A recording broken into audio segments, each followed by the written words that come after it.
Stony Brook University has an incubation program, and the purpose of it is to support fledgling companies that are in the early stages of growth and need support from infrastructure to business guidance.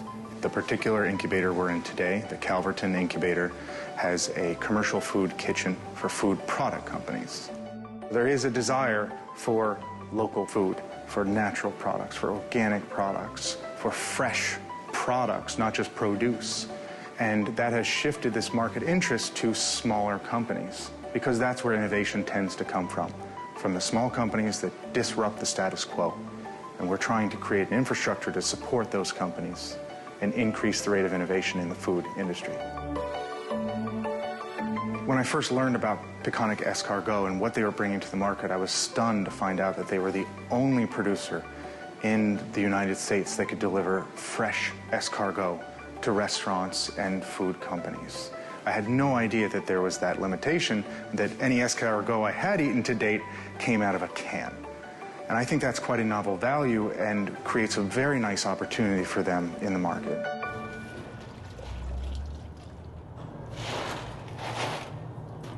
Stony Brook University Incubator at Calverton is where we process all of our snails, and it's really provided us the opportunity to put together a professional sanitary product very easily and cost-effectively.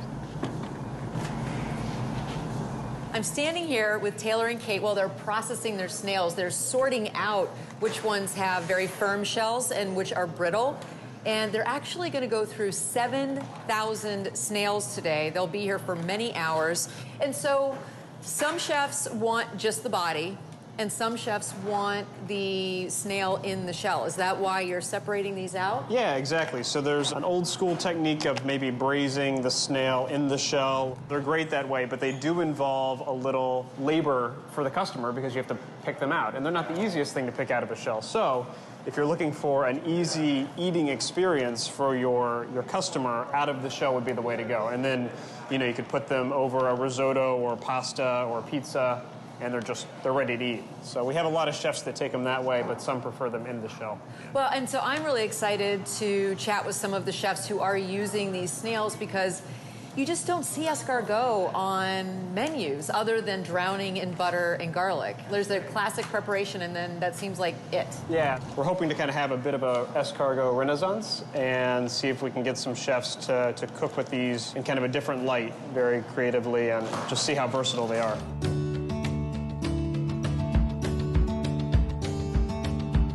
So Kate, my wife, she's super helpful with day-to-day operations. She's either sorting the snails or pulling out eggs, feeding them, moving them around, getting them ready for processing, and then she plays a big role in our processing day, and she's great at that. She's a much faster snail picker than I am, so I'm thankful that she's around.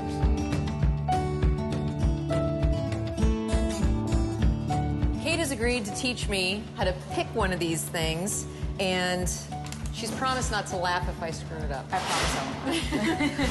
So is this just a sewing needle? Yes. Cool. What's the technique? Well, are you righty or lefty? Righty. Okay, so you want the needle in your right hand. Okay. And basically all you do is you hold the shell like this, and then you take the needle and you poke it right here at the foot of the snail. Then you kind of twist the shell this way. So you follow the spiral. Right, you follow the spiral.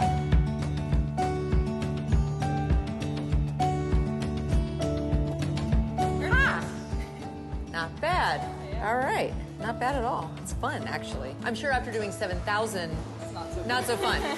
Come talk to us in 5 hours. Exactly.